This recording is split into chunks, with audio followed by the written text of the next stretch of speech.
Assalamualaikum warahmatullahi wabarakatuh. Selamat pagi anak-anak. Gimana kabarnya hari ini? Sehat kan? Alhamdulillah. Semoga kalian semua dalam keadaan sehat dan siap untuk mengikuti mata pelajaran hari ini.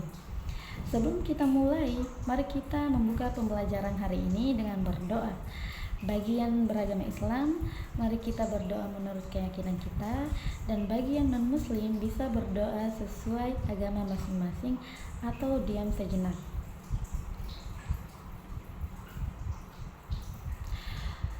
Nah, terima kasih anak-anak. Semoga kita mendapatkan ilmu yang lebih bermanfaat hari ini. Sebelum kita mulai materi, Ibu akan mengecek kehadiran terlebih dahulu ya. Ketika nama kalian dipanggil, jawab dengan hadir. Bunga Patricia. Hadir, Bu. Fatmayana. Hadir, Ibu. Nur Amelia Idrus. Hadir, Bu. Sumarni. Hadir, Bu. Alhamdulillah, semua hadir. Terima kasih anak-anak. Kita bisa mulai pembelajaran sekarang. Hari ini kita akan melakukan diskusi kelompok untuk membahas pentingnya pengelolaan waktu.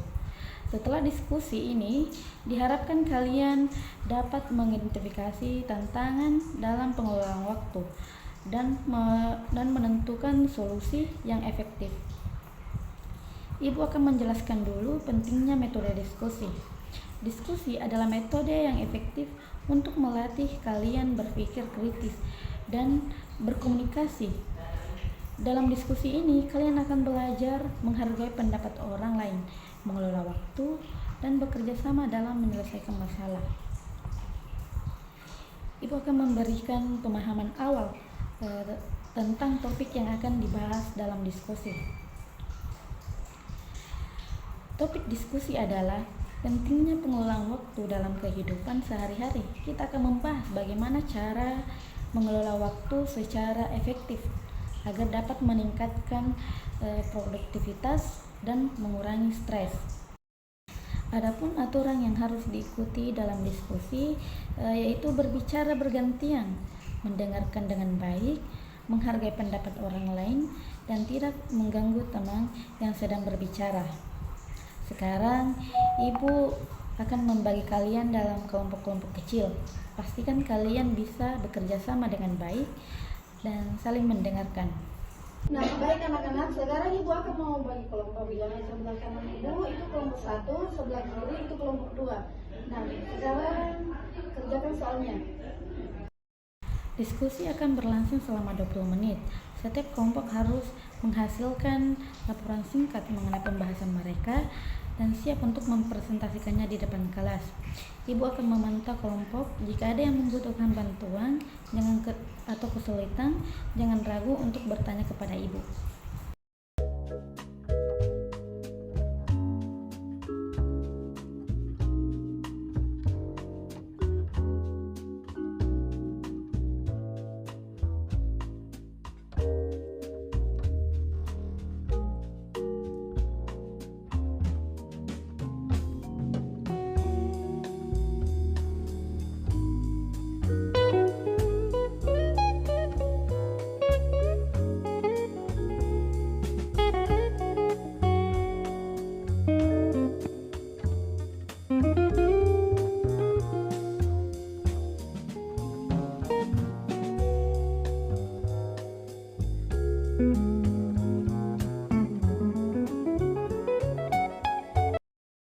Pastikan setiap orang di kelompok kalian memberikan pendapat atau berpartisipasi dalam diskusi.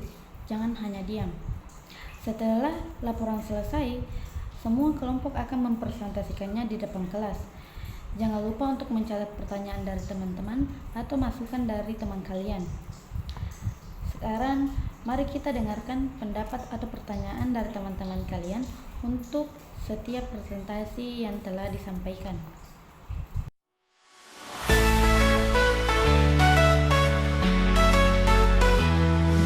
Baik, itulah tadi hasil dari pertanyaan yang disampaikan pada anak-anak. Nah, saya akan mengevaluasi dari hasil pertanyaan-pertanyaan yang disampaikan pada siswa yang dimana ada di dalam metode diskusi. Metode diskusi adalah suatu metode pembelajaran yang melibatkan interaksi aktif antara peserta didik untuk berbagai informasi, pendapat, dan pemahaman mengenai suatu topik atau masalah tertentu. Tujuan utama dari metode ini adalah untuk mengembangkan kemampuan berpikir kritis, analitis, serta keterampilan komunikasi peserta didik. Nah, adapun tujuan metode diskusi. Yang pertama, mengembangkan kemampuan berpikir kritis. Melalui diskusi, peserta didik diajak untuk menganalisis informasi dan mengembangkan pemahaman secara mendalam. Yang kedua, meningkatkan keterampilan komunikasi. Diskusi membantu peserta didik untuk berbicara secara jelas dan menyampaikan pendapat dengan percaya diri. Ketiga, membutuhkan kerjasama. Dalam diskusi, peserta didik belajar bekerja sama untuk mencapai kesepakatan atau solusi bersama.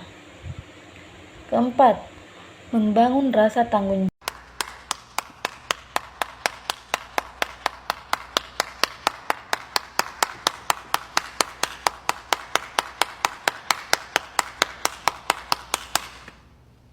Peserta didik akan merasa lebih bertanggung jawab terhadap proses diskusi dan hasilnya.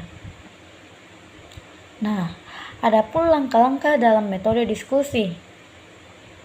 Yang pertama, persiapan diskusi.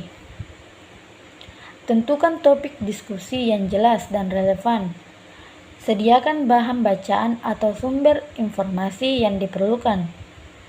Tentukan aturan dasar dalam diskusi, misalnya saling menghargai pendapat atau berbicara secara bergiliran.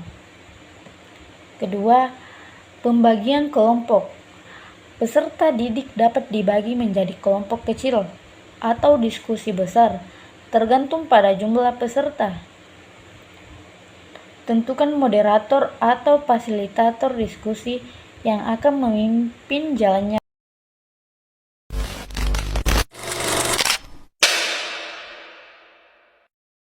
diskusi. Yang ketiga, pelaksanaan diskusi. Moderator membuka diskusi dengan memaparkan topik dan tujuan. Setiap peserta diberi kesempatan untuk menyampaikan pendapat. Moderator memastikan diskusi tetap fokus pada topik serta mengarahkan agar semua peserta dapat berpartisipasi. Yang terakhir, kesimpulan dan penutup.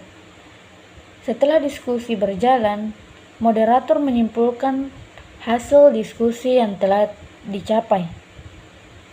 Diskusi ditutup dengan pemahaman bersama mengenai topik tersebut. Jenis-jenis metode diskusi yang saya evaluasi pada anak-anak yaitu diskusi kelompok kecil. Nah, peserta dibagi ke dalam kelompok kecil untuk membahas suatu topik. Setiap kelompok kemudian mempresentasikan hasil diskusinya kepada A few moments later, a few inches later, 2 hours later, 1 eternity later. kelompok lain. Diskusi panel melibatkan kelompok ahli atau narasumber yang membahas topik di depan peserta. Peserta kemudian diberi kesempatan untuk bertanya atau memberi komentar. Debat, diskusi yang melibatkan dua pihak yang saling berlawanan pendapat dengan tujuan untuk meyakinkan audiens. Yang terakhir, brainstorming atau curah pendapat. Diskusi untuk menghasilkan ide-ide kreatif atau solusi untuk suatu masalah biasanya dilakukan tanpa penilaian awal terhadap ide yang muncul. Kelebihan metode diskusi pada hasil evaluasi yaitu mengasah kemampuan berpikir kritis dan analitis peserta didik, meningkatkan keterampilan komunikasi lisan, mendorong kerjasama dan dan keterlibatan aktif dari semua peserta. Membantu peserta untuk memahami perspektif yang berbeda-beda.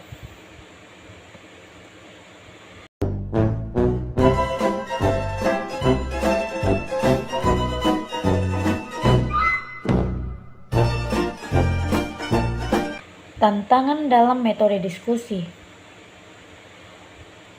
Ketidakseimbangan partisipasi, di mana beberapa orang mungkin mendominasi diskusi sementara yang lain kurang aktif.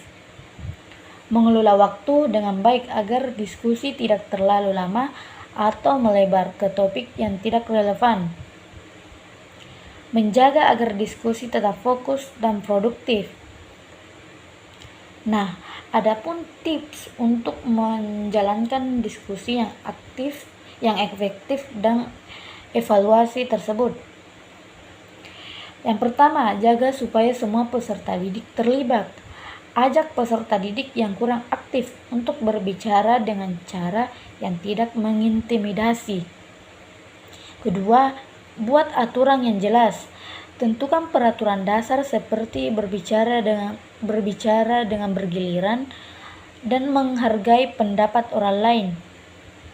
Yang ketiga, fasilitasi, bukan hanya mengarahkan.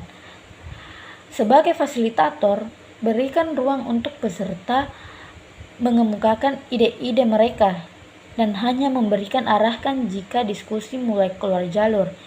Yang terakhir, gunakan pertanyaan pemicu.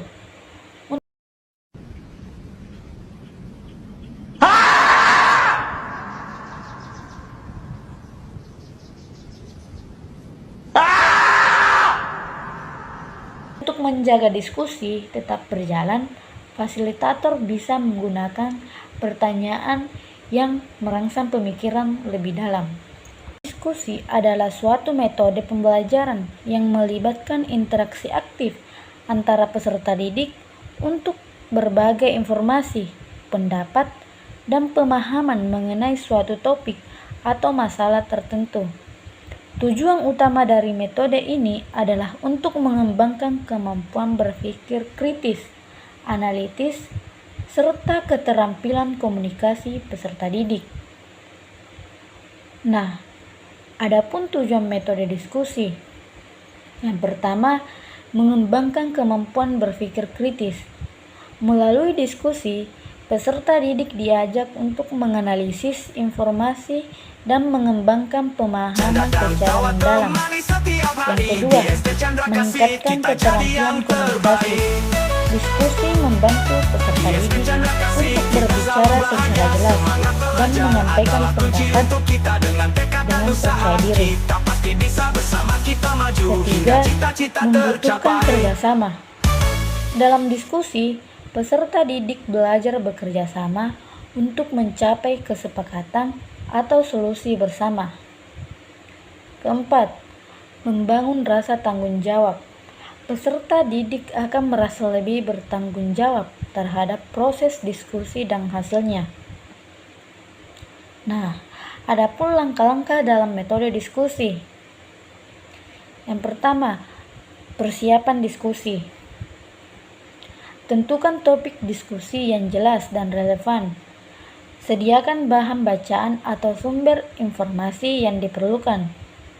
Tentukan aturan dasar dalam diskusi, misalnya saling menghargai pendapat atau berbicara secara bergiliran. Kedua, pembagian kelompok.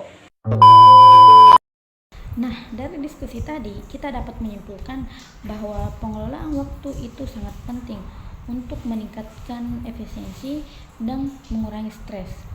Beberapa metode yang bisa diterapkan antara lain menggunakan jadwal harian dan teknik Pomodoro. Secara keseluruhan, diskusi hari ini berjalan sangat baik. Ada beberapa tantangan, seperti beberapa siswa yang kesulitan mengutarakan pendapatnya. Nah, mari kita perbaiki itu dengan berlatih lebih sering. Nah, Ibu sangat mengapresiasikan kelompok yang sudah bekerja dengan baik dan berpartisipasi aktif dalam diskusi. Teruslah meningkatkan keterampilan komunikasi kalian. Untuk tugas selanjutnya, Ibu ingin kalian membuat rencana pengelolaan waktu pribadi yang bisa membantu kalian dalam belajar dan aktivitas sehari-hari. Sekarang, mari kita tutup pembelajaran dengan berdoa bersama agar yang kita dapat hari ini, kita pelajari hari ini bisa bermanfaat. Doa dimulai. Nah, semoga apa yang kita pelajari hari ini menjadi bekal untuk kita semua. Terima kasih atas kerja keras dan partisipasi kalian. Sampai jumpa di pembelajaran berikutnya. Assalamualaikum warahmatullahi wabarakatuh.